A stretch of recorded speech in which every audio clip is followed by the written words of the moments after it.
it chapter by chapter, one bite at a time.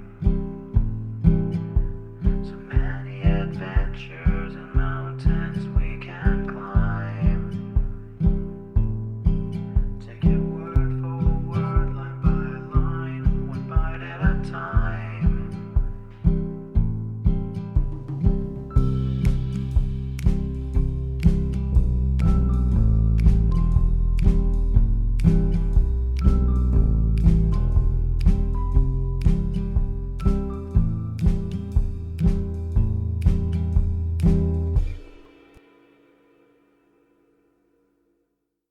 Welcome to Bite at a Time Books, where we read you your favorite classics one bite at a time.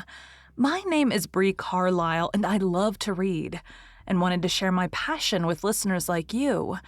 If you want to know what's coming next and vote on upcoming books, sign up for our newsletter at biteatatimebooks.com. You'll also find our new t-shirts in the shop. More to come with quotes from your favorite classic novels. Be sure to follow my show on your favorite podcast platform so you get all the new episodes. You can find most of our links in the show notes, but also our website, biteatatimebooks.com, includes all of the links for our show, including to our Patreon to support the show, and YouTube, where we have special behind the narration of the episodes. We're part of the Bite at a Time Books Productions Network. If you'd also like to hear what inspired your favorite classic author to write their novels, and what was going on in the world at the time, check out Bite at a Time Books Behind the Story podcast, wherever you listen to podcasts. Today we'll be continuing Rainbow Valley by Lucy Maud Montgomery. Chapter 7, A Fishy Episode.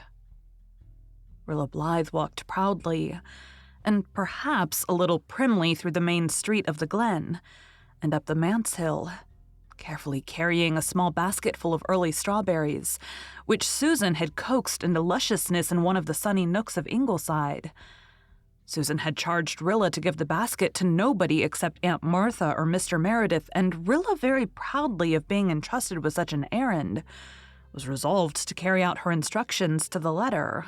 Susan had dressed her daintily in a white starched and embroidered dress, with a sash of blue and beaded slippers. Her long ruddy curls were sleek and round, and Susan had let her put on her best hat, out of compliment to the manse. It was a somewhat elaborate affair, wherein Susan's taste had had more to say than Anne's, and Rilla's small soul gloried in its splendors of silk and lace and flowers. She was very conscious of her hat, and I'm afraid she strutted up the manse hill. The strut, or the hat, or both, got on the nerves of Mary Vance, who was swinging on the lawn gate. Mary's temper was somewhat ruffled just then into the bargain. Aunt Martha had refused to let her peel the potatoes and had ordered her out of the kitchen. "Yeah, you'll bring the potatoes to the table with strips of skin hanging to them and half boiled as usual. My, but it'll be nice to go to your funeral," shrieked Mary.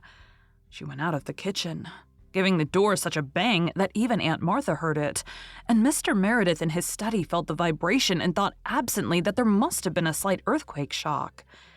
Then he went on with his sermon. Mary slipped from the gate and confronted the spick-and-span damsel of Ingleside. "What you got there?" she demanded, trying to take the basket. Rilla resisted. "It's for Mr. Meredith," she lisped. "Give it to me. I'll give it to him," said Mary. "No, Susan said that I wasn't to give it to anybody but Mr. Meredith or Aunt Martha," insisted Rilla. Mary eyed her sourly. "You think you're something, don't you? All dressed up like a doll. Look at me. My dress is all rags and I don't care. I'd rather be ragged than a doll baby. Go home and tell them to put you in a glass case. Look at me, look at me, look at me." Mary executed a wild dance around the dismayed and bewildered Rilla, flirting her ragged skirt and vociferating, look at me, until poor Rilla was dizzy. But as the latter tried to edge away towards the gate, Mary pounced on her again. "You give me that basket," she ordered with a grimace. Mary was past mistress in the art of making faces. She could give her countenance a most grotesque and unearthly appearance out of which her strange, brilliant white eyes gleamed with weird effect. "I won't," gasped Rilla, frightened but staunch. "You let me go, Mary Vance." Mary let go for a minute and looked around her. Just inside the gate was a small flake on which half a dozen large codfish were drying. One of Mr. Meredith's parishioners had presented him with them one day, perhaps in lieu of the subscription he was supposed to pay to the stipend and never did. Mr. Meredith had thanked him and then forgotten all about the fish, which would have promptly spoiled had not the indefatigable Mary prepared them for drying and rigged up the flake herself on which to dry them. Mary had a diabolical inspiration. She flew to the flake and seized the largest fish there, a huge, flat thing, nearly as big as herself. With a whoop, she swooped down on the terrified Rilla, brandishing her weird missile. Rilla's courage gave way. To be lambasted with a dried codfish was such an unheard of thing that Rilla could not face it. With a shriek, she dropped her basket and fled. The beautiful berries, which Susan had so tenderly selected for the minister, rolled in a rosy torrent over the dusty road and were trodden on by the flying feet of pursuer and pursued. The basket and contents were no longer in Mary's mind. She thought only of the delight of giving Rilla Blythe the scare of her life. She would teach her to come giving herself airs because of her fine clothes. Rilla flew down the hill and along the street.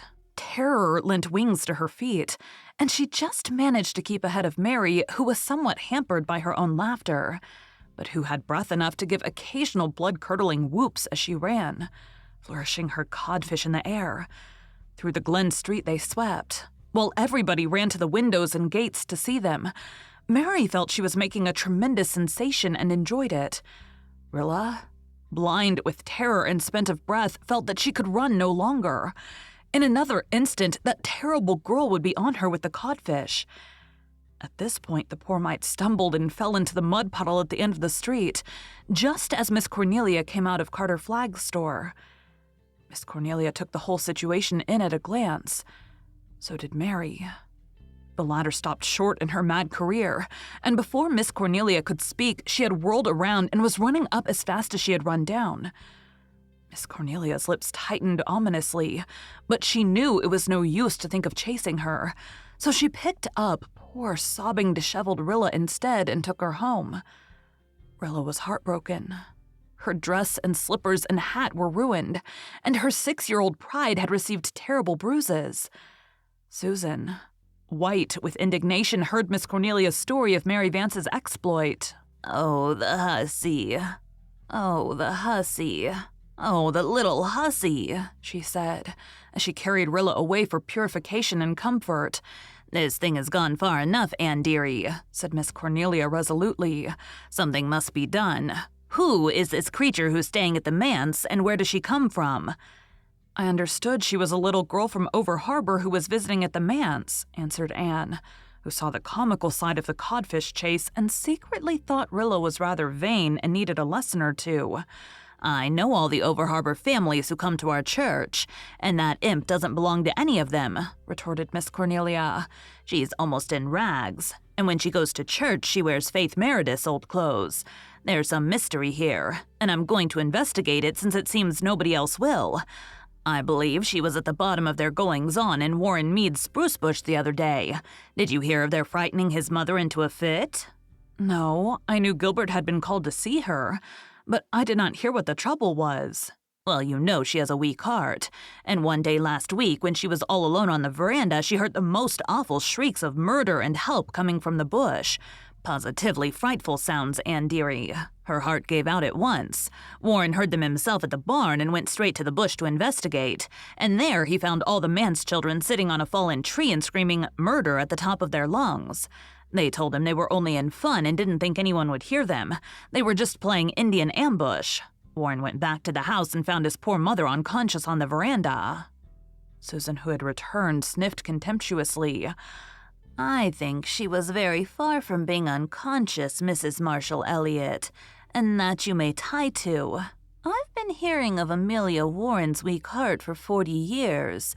She had it when she was 20. She enjoys making a fuss and having the doctor, and any excuse will do." "I don't think Gilbert thought her attack very serious," said Anne. "Oh, that may very well be," said Miss Cornelia, "but the matter's made an awful lot of talk, and the Meads being Methodists makes it that much worse. What is going to become of those children? Sometimes I can't sleep at night for thinking about them, Anne dearie. I really do question if they get enough to eat, even, for their father is so lost in dreams that he doesn't often remember he has a stomach, and that lazy old woman doesn't bother cooking what she ought. They're just running wild, and now that school is closing, they'll be worse than ever." "They do have jolly times," said Anne, laughing over the recollections of some Rainbow Valley happenings that had come to her ears. "And they are all brave and frank and loyal and truthful." "That's a true word, Anne dearie. And when you come to think of all the trouble in the church those two tattling, deceitful youngsters of the last ministers made, I'm inclined to overlook a good deal in the Merediths." "When all is said and done, Mrs. Doctor dear, they are very nice children," said Susan. "They have got plenty of original sin in them, and that I will admit. But maybe it is just as well, for if they had not, they might spoil from over-sweetness. Only I do think it is not proper for them to play in a graveyard, and that I will maintain." "But they really play quite quietly there," excused Anne. "They don't run and yell as they do elsewhere. Such howls as drift up here from Rainbow Valley sometimes, though I fancy my own small fry bear a valiant part in them. They had a sham battle there last night and had to roar themselves, because they had no artillery to do it, so Jem says. Jem is passing through the stage where all boys hanker to be soldiers." "Well, thank goodness he'll never be a soldier," said Miss Cornelia. "I never approved of our boys going to that South African fracas. But it's over, and not likely anything of the kind will ever happen again. I think the world is getting more sensible. As for the Merediths, I've said many a time, and I say it again, if Mr. Meredith had a wife, all would be well." "He called twice at the Kirks last week, so I'm told," said Susan. "Well," said Miss Cornelia thoughtfully, "as a rule I don't approve of a minister marrying in his congregation.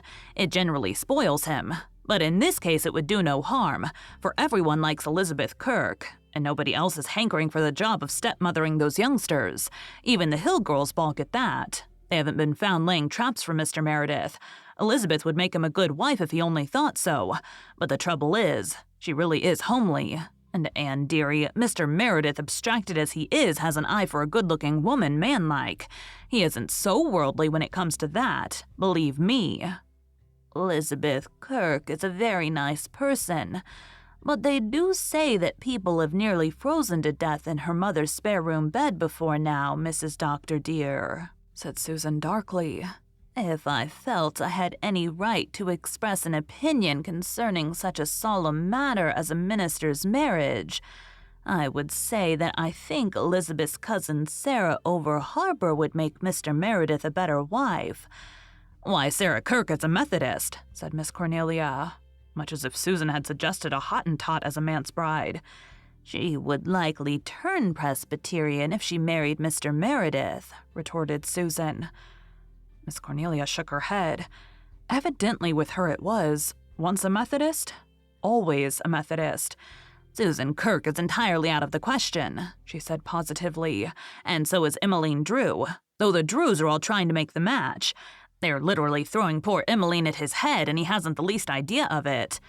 "Emmeline Drew has no gumption, I must allow," said Susan. "She's the kind of woman, Mrs. Doctor dear, who would put a hot water bottle in your bed on a dog night, and then have her feelings hurt because you were not grateful. And her mother was a very poor housekeeper. Did you ever hear the story of her dishcloth? She lost her dishcloth one day, but the next day she found it. Oh yes, Mrs. Doctor dear, she found it in the goose at the dinner table, mixed up with the stuffing. Do you think a woman like that would do for a minister's mother-in-law? I do not. But no doubt I would be better employed in mending little Jim's trousers than in talking gossip about my neighbors. He tore them something scandalous last night in Rainbow Valley." "Where is Walter?" asked Anne. He is up to no good, I fear, Mrs. Doctor dear. He is in the attic writing something in an exercise book, and he's not done as well in arithmetic this term as he should, so the teacher tells me. Too well I know the reason why. He has been writing silly rhymes when he should have been doing his sums. I'm afraid that boy's going to be a poet, Mrs. Doctor dear. He is a poet now, Susan. Well, you take it real calm, Mrs. Doctor dear. I suppose it is the best way when a person has the strength. I had an uncle who began by being a poet and ended up being a tramp. Our family were dreadfully ashamed of him. You don't seem to think very highly of poets, Susan, said Anne, laughing. Who does, Mrs. Doctor dear? Asked Susan in genuine astonishment. What about Milton and Shakespeare? And the poets of the Bible? They tell me Milton could not get along with his wife, and Shakespeare was no more than respectable by times.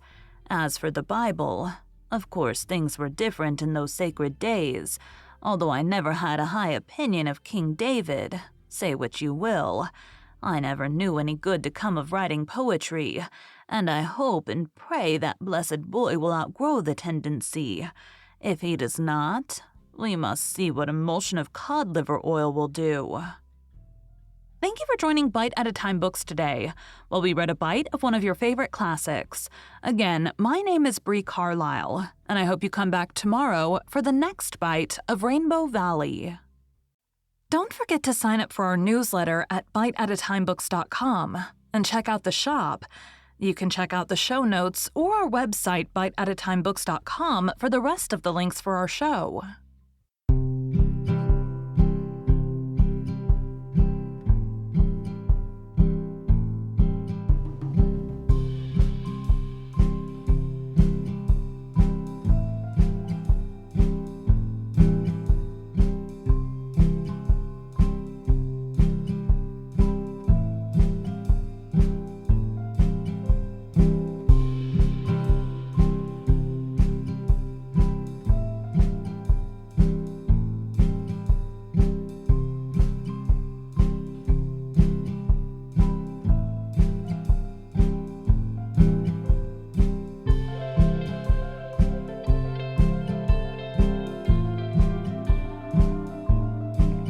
Take a look in the book and let's see what we can find.